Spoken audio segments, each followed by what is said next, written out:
Okay, excuse me. I'm going to try and do a video on kind of what to keep in your car, specifically in the wintertime. There's been a case, I believe, in the southeast part of the state, where people, the country, where people ended up being stranded for 11 hours in their car, which could be a problem.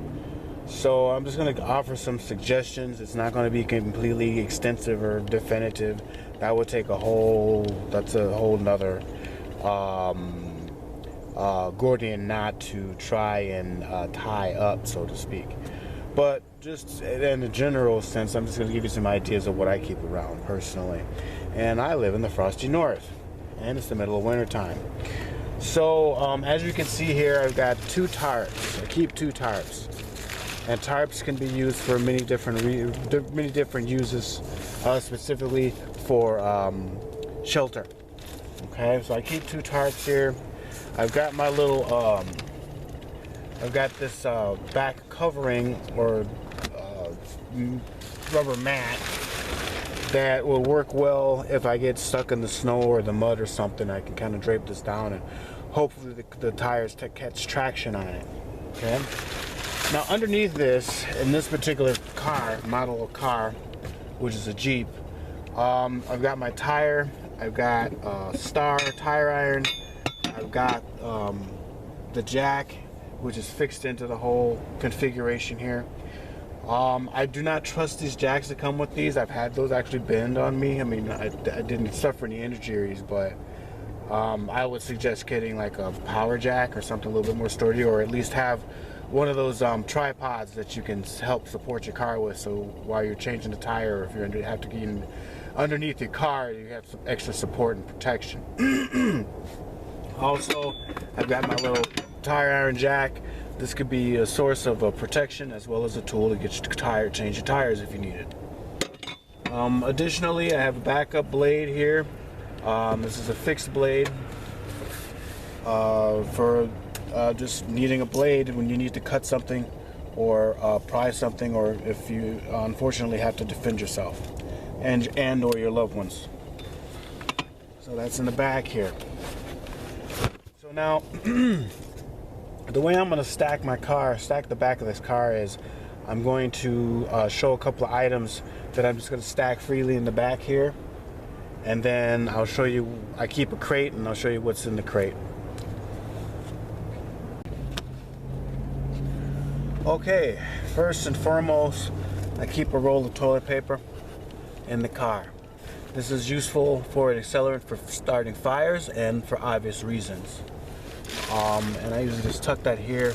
Also, if you have little ones or for the same purpose, you can always get one of these mini packs of napkins. Okay, again, those people that have little children, which is something always keep in mind when you're traveling, is have something to wipe up messes with, etc., etc. That's also backup for accelerant and for the obvious uses for hygiene. Okay. Keep a walking stick. This is for defensive purposes here, but also if I need to get hold of tinder or kindling from a higher branch that's dead, I can use the hook of this to pull it up. If I injure myself, I have a walking stick to use. This one I've outfitted with a lanyard. This makes it very easy to, if I need to, use my hands again, I don't have to worry about my stick rolling away. I can always pull this up. Plus there's martial arts applications with here, which is out the side of the scope of this video, but I'll give you some ideas later on. So I usually keep this here in the back. And again, if I'm out and about and I see some berries, like some mulberries or something, I can pull out my tarp, put it underneath the mulberry tree, use my walking stick, and shake the tree, and I can harvest the mulberries or the berries, whatever berries, much more efficiently. Okay. Here is a pump in case I need to pump some gas or something like that. I do not have a gas can in with me at the moment, but if I was going to go on a longer trip somewhere, I know I was going to run out of gas somewhere, obviously I'd carry a gas can. More on that later. This here is, I do have a ham radio license, so this is just extra ham radio gear outfitted for the car. I won't get into the specifics until I start to talk more about a ham radio, but basically these are just extended antennas and some other fixtures. And they stay in the car because that's what I would need it for in the car. And I bring my ham radios out, and they're handheld radios, so I can outfit them with these. And I just tuck these in the back with a nice stay. This is an antenna that I've just duct taped some rubber, or not, excuse me, not rubber, but some cardboard around, and that cardboard is to help protect the antenna.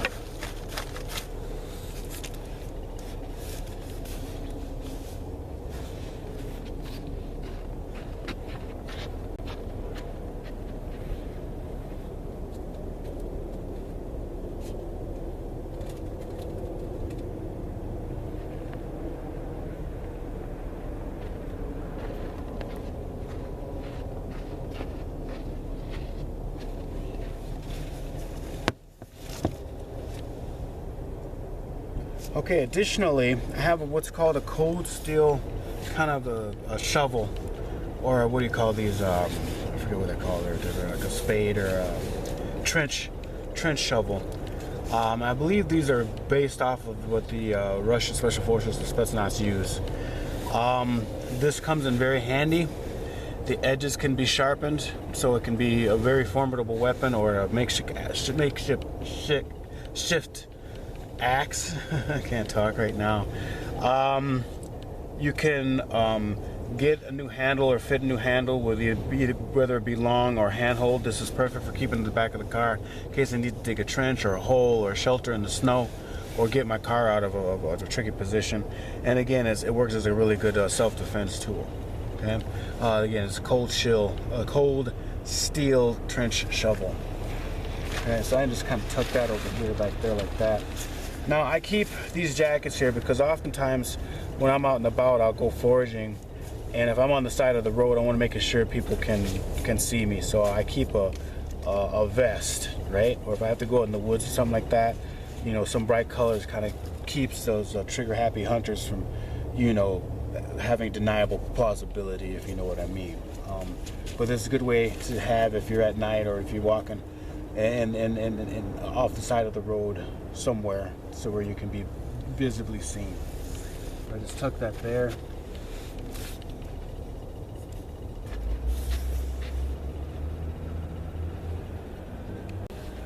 Okay, again, I have some extra towels here just to wipe, you know, just for whatever use. Just some extra toweling. Again, it can use as an accelerant or to clean yourself or clean off things or to wipe things down. Put that there. Now, we're going to go through my crate, which is down here, probably off camera. And I have an Army surplus wool blanket, okay? Depending on how many people you might have traveling with you, might want to have two of these, you know. One is none, two is one. So I usually try to double up as best I can, as much as I can. The tarps themselves can be used as a means of shelter or warming yourself. So I'm just going to kind of lay stuff to the side as I pull them out. Again, I'm doubling up, so I have another weapon here, which is actually kind of a nice, kind of handy-dandy little tool with a nice serrated back end for sawing, and then a nice fillet edge and kind of Tonto style tip. All right, nice, handy for campfire use, and obviously for self-defense if needed. Unfortunately, these days you kind of have to think that way. So this is a backup blade. Keep a mallet. Sometimes you got to bang something that you don't want to really permanently dent or hurt. Again, using this to cut something, you know, by banging this won't ruin the edge of the blade here. All right, so nice mallet works. It's a good handy tool. Got snips. Okay, these are just regular pruning shears. These will come in handy for bushcraft work. see here. I have a number of these, so I kind of double up on these. Kitchen shears always come in handy. Cutting tools, I almost feel like you can never have enough. But I come from a Filipino martial arts background, so blades are kind of a thing. Excuse me. Let's see here. So I've got a trowel for digging up roots and whatever else I might need to dig up. Make a hole for when you have to do your business in the woods. Same thing with this, with the Spetsnaz shovel.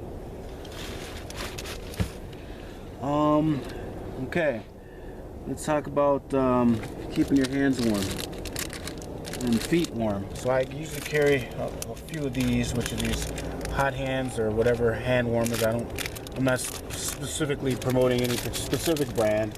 It's just nice to have something there to put in your pocket or in your shoes or boots, mucklucks, whatever you wear, in your gloves or choppers, whatever you're going to call them. Which would bring up next, gloves. And these are heavy duty gloves. All right, if you have to do some work on your car, or you need to handle some hot stuff, these handy dandy leather gloves are indispensable. And they're also backup in case you're just wearing, you know, your flimsy gloves and you get stuck someplace and now you need more warmer pair. All right, and I usually double up on those. So I've got maybe another pair of those in here. Eye protection. Okay, it's always good to have eye protection, and in case you need to work on your car, and for various reasons, protect your eyes from the snow or wind gusts. Duct tape. Can't have enough duct tape. Okay. Now I keep a little rock, a little flat rock, stone. This comes in handy when you, as a cooking surface, or as a surface when you need to make fire. Fire by friction, like bow drill or hand drill. These come in handy, and to provide like a solid surface for something. So I just keep a little flat rock. That kind of comes in handy.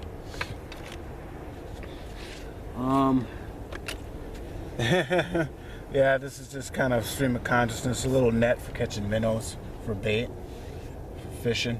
Not necessarily useful right now in the deep winter, but comes in handy. Now we're going to talk about all the cordage. Okay, got some more hand warmers there. I'm just set this stuff aside, and then we're going to repack the crate. But we got regular twine here. I've got some pretty strong cordage here, some twine. All right, can never have enough cordage. All right. Got some nice twine. I believe this was gifted to me from an associate who was a student of the Pathfinder school. And again, more cordage. Okay, can never have enough cordage. This is 550 cord, and 550. when you cut this 550 cord, there should be like 7 to 5 strands that are useful for making other crafts and traps, and for smaller work like suturing if you need to sew up somebody or something like that, for medical purposes. Let's see. Now we get into more heavy duty rope. Okay, this would help for towing. Again, I have to kind of wrap this up so it's a little bit better, not so disheveled. But yeah, heavy duty, pull cord would work. You can buy those heavy duty pull cords, from any auto parts store. They will have them. And let's see here. Now, usually you're gonna be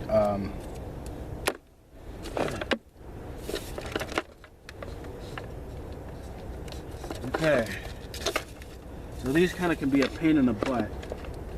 Probably should just put them in a bag. But of course, your bungee cords for tying stuff down on top of the car, or tying your door down or something like that. Very handy, but because of their nature of hooking things, they kind of can get to be a mess. So it'd be best for me to put these in a bag so they don't hook up on everything. Now, obviously, we're going to talk about having some jumper cables. All right, having jumper cables and knowing how to properly jump a car is very important. To have some jumper cables, at least to help somebody out, or definitely to help yourself out, right? So I'm gonna put the cordage over here.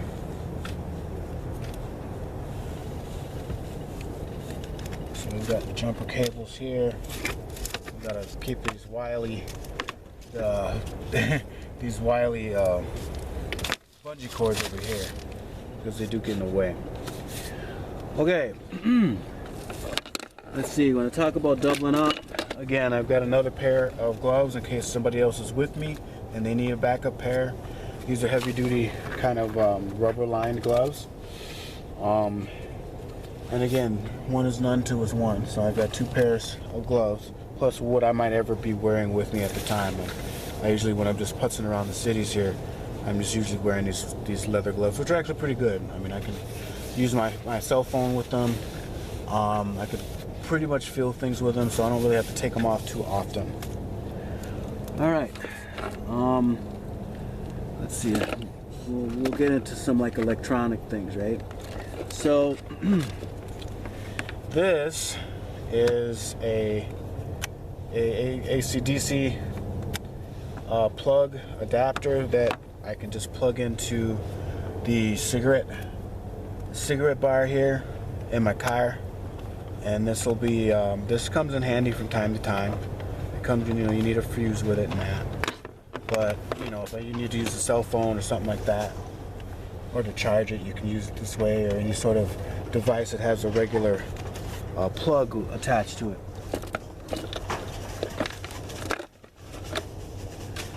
All right, next, extension cord. Okay, that goes with this.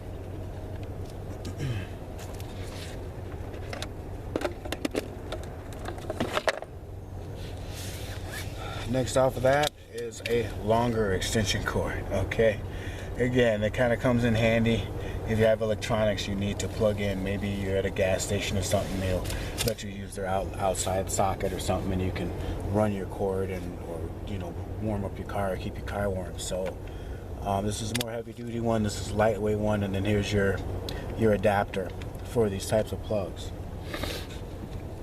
In addition to that, I've got this I've got this I don't know what these are freaking called, my words are escaping me, but you know what these are. These are the multi-plug extension type board, or whatever you call them. I'm not very savvy with electronic hardware terms, go figure. Let's see, I've got in addition, this is a good tape measure. Tape measure might come in handy because you need to measure some things.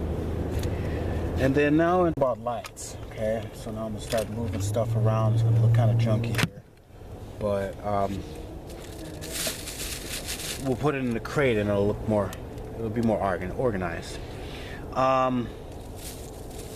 So I have this little flashlight here, gimmick.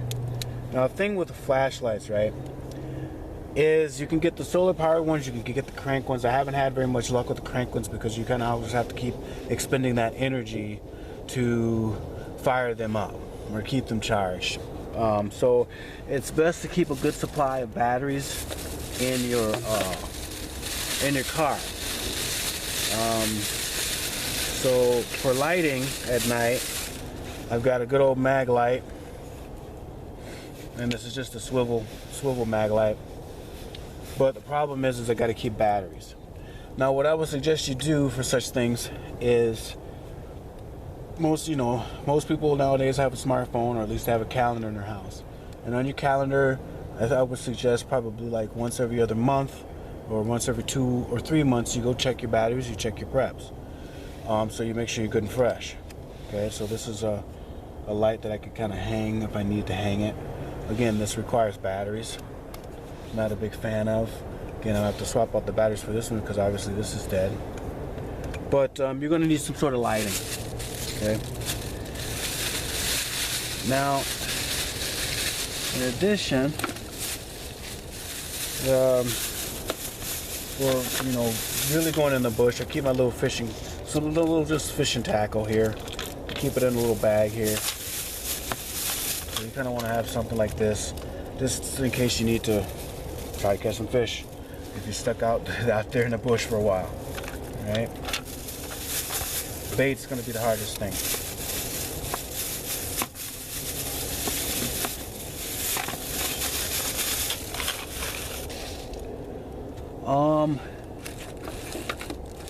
It's good to have. Took a hanger, regular clothes hanger, and cut them to size and bent them using needle nose pliers so that I have stakes, specifically if I need to stake down a tarp or stake down a tent or something like that as extra. Okay, so this kind of that'll come in handy. Pair of pliers, needle nose plus these regular pliers will be handy, plus a wrench, specifically the size that you will need for your battery, in case your battery dies and you need to take it apart and haul it someplace and get it changed out, swapped out. A ratchet set will work too, because they come in nice little boxes that you can kind of compactly fit in your car. So those are some ideas, and I'm sure you gearheads out there definitely have a lot more ideas than myself. Again, I think this is not a definitive or exhaustive list of things to keep in your car. And yet there's more. So, talk about shelter. I usually keep a couple of ponchos in the car, plus some extra ponchos for shelter.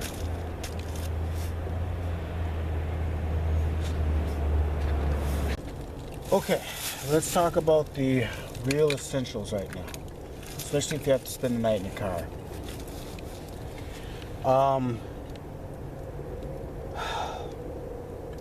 You will need definitely some waters or containers to scoop up snow and melt snow. Now, the problem with keeping water in your car in the wintertime is it tends to freeze. Okay? So you have to have a means to be able to thaw this out. Okay? You can survive longer without food than you can with water. You do not want to eat snow. Eating snow will lower your core temperature, which will bring on the onset of hypothermia. Basically, you'll freeze to death. Plus, it will dehydrate you. You must melt the snow, and depending on where you harvest the snow, beware of the yellow snow. Beware of the yellow snow. You will need to also disinfect that by boiling it for an additional 3 minutes. My intention is to make another video on using the stuff in your car to be able to do all those things. And yes, you would be able to boil water to thaw this out using this plastic cup. So that's something you won't have to really worry about at this time, but we'll talk about that later. But yeah, just have some water in your car to help thaw it out. As long as you got enough gas and things like that, you can put the heat around your toes and put these down there, and it should help thaw out at least enough water at a time to get some sips out of it. But water is very important, or at least a container to carry water in. Okay. Now next is food. Okay. So yes, these will freeze in your car, and I've got cans of tuna here. But they're a good source of protein, and again, we'll work through ways of being able to, a little camp stove or something like that, where you punch a hole in this so they don't explode, or you open them up completely and you just boil them over a camp stove or a hobo stove if you know how to make one. My choices are tuna here, a couple of cans of steak and potato stew, and this is old-fashioned vegetable beef. Again, whatever you can eat, whatever brand you like, it's up to you. But have some high protein food in there, because trying to stay warm takes up a lot of calories. So you need to have something that's going to give you a bunch of calories really quickly. Okay, granola bars might work in a good pinch. Again, they'll get hard because they'll get frozen and this and that, so keep that in mind. Now, I would prefer having something like these. These are microwavable potatoes, mashed potatoes. And what you can do with these is you can just add boiling water. So if you have a camp stove in your car, or you can get a hold of some boiling water, or you know how to melt snow to make boiling water, then this would be your best bet in a quick pinch to boil some water and pour it in here, and at least you have something to sustain you overnight. Okay, so I definitely suggest having something like this. And again, enough for people in your party to bring with you going on a long trip. But like I said, keep something in your car in case you get caught unawares or by surprise for whatever reason. Okay. Long-term planning for a long-term trip is a different thing, but I'm just saying in a quick pinch, some things, some ideas you might want to keep in. Okay. When we talk about thawing out items and making water and that, this is a good old nice can that we can turn into a hobo stove with additional items that I do keep in my glove box. We'll look at that later. But this is an opportunity to make a nice hobo stove if I need to. And then of course I have a metal canteen. And this will help me be able to make a fire and disinfect water or melt snow for potable water. Okay, metal is a good thing. Now, if you're trying to be stealthy, metal is not a good thing because it makes a lot of noise. Okay, so keep that in mind if you're on a stealth mission or something along them lines. Not my business. Again, I've got double up on the snips here. Or actually triple up for that matter.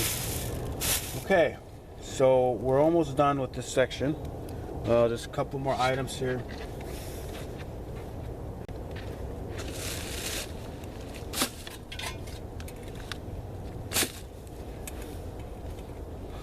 Okay, so I have done a video on how to make a hobo stove. Here is one that I quickly made out of a smaller soup can. Okay, not too difficult. You can cut yourself, so that's why those gloves, heavy-duty gloves, do come in handy for making this type of stuff.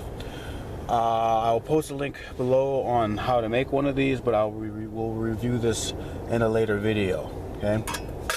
Again, a nice little camp cup like this will help you melt some snow, and it'll fit succinctly on top of your hobo stove, so you can melt some drinking water if you need to. Okay. Again, this is more resilient living, not necessarily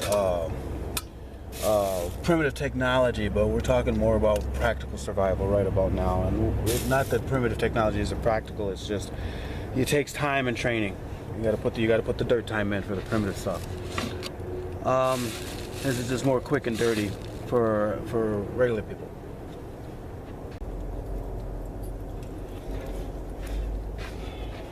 Okay, so this is my little medical kit. We'll go into this later, but yeah, have a first aid kit, include a tourniquet or two if needed, and then you know, get you some first aid training, learn how to use a CPR mask, learn how to do CPR. It's out of the scope of this video per se, but the Red Cross has plenty of classes online. They're relatively expensive, and they'll walk you through what you need to do, or you can take a class in person. And I do suggest the Red Cross. I've had first responders certification under the Red Cross. Very, very, very in-depth, very, very, very good class. The next step up would have been EMT, for as much as what they taught us and how they taught us. They did a lot of role playing. We went through a book, I think within a matter of like 5 weeks or something like that, the whole book. A good class. So yeah, tourniquet, first aid kit, you know, resuscitator mask if you're worried about, you know, somebody's constitution, mouth to mouth and all that. We'll get into this more later. We'll definitely get into this more later. All right. And I think, oh yeah, on here I've got like a bunch of carabiners. I even have a tick extractor, a can opener. So I just double up on multiple things like that. All right. So I think, lastly, a good old handy dandy sleeping bag. Okay, along with the sleeping bag, and this one's rated for, what is it? It's suited for it's good for 6'6" long or tall people, as low as 20 degrees Fahrenheit. Doubled up with a wool blanket and some decent clothing and maybe a tarp or a space blanket. This would be a good way to keep yourself warm. Again, one of these is nice, but you might as well need two if you can afford it, or if you can swing it based on how many people you have in the car. And you might want to get the kinds that kind of zip all the way open, so they're spread open. That way everybody can kind of, in your car, can kind of huddle up and keep warm together. So in this section, that's what I have for now. Now, I do have like this cool wine box that everything goes in, and then I cover it with just a few miscellaneous items that aren't really pertinent. You know, again, ice scraper. Obviously, you need one of those in the wintertime. But this is, you know, you can get one of these at any liquor store. They usually try to get rid of them because they kind of build up over time. And they fit nice, and depending on your kind of trunk or your layout of your car, you could probably drill some handles so that you can be able to carry this with you. But pretty much everything except for the sleeping bag fits nicely in here. And then this will go into the back, and I'll still have plenty of room to pack other stuff.